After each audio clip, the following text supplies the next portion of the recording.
Sergeant McCreary, can you tell us a little bit about the importance of this training that quite a few of your soldiers are going through?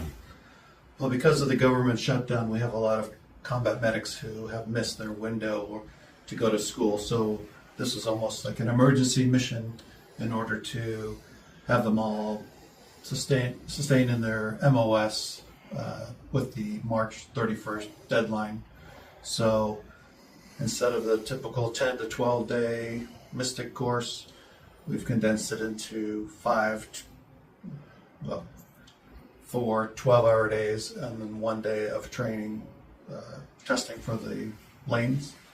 So we're getting that same amount of training, but it's more 4 12-hour days and then 1 day of training versus the typical 10 to 12 day course. So fairly intense training for 5 days. It is. It's a lot of classroom, hands-on, practicing crikes, chest tubes, the lanes, actually going over the trauma lanes multiple times to make sure that everybody is up to speed when they're going to be doing their lane testing on the last day.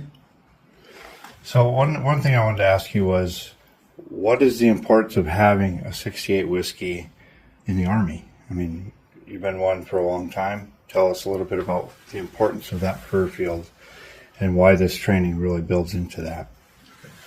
Well, in wartime, obviously, combat medics are the most important part. I mean, if someone goes down, it's imperative that they get the life-saving treatment that they need to within seconds, if not, minutes.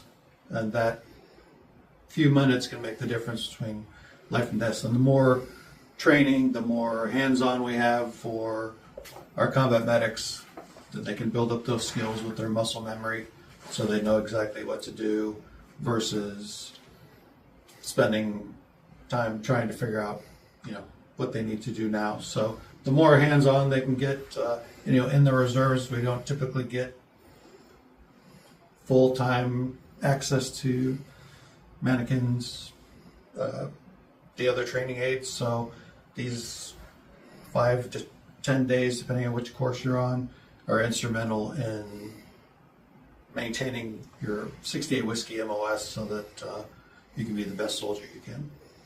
Awesome. How do you like working?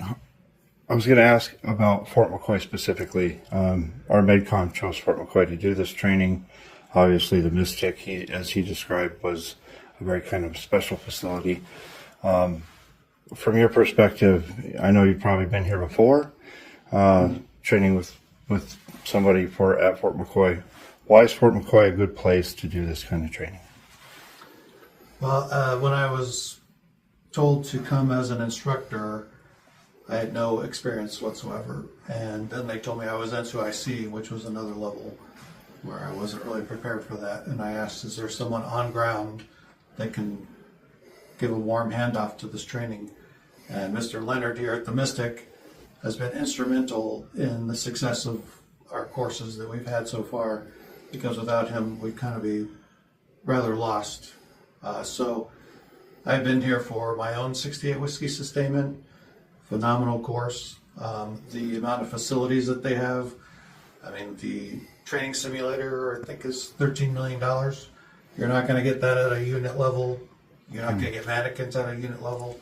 This is really where people need to come to get the most out of their training, because if you're just doing it at the unit level, you're not really interacting as well as you could. And Fort McCoy, besides the weather, has been the best training center that I've been to as far as the facilities and the training aids that they have available to them.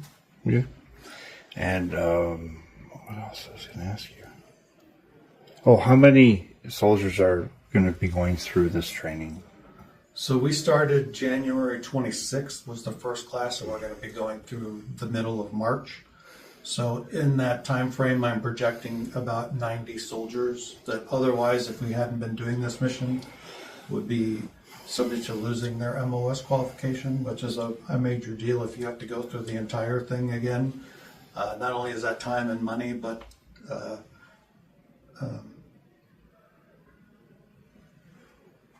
It's just got to get done. Yeah. Yes.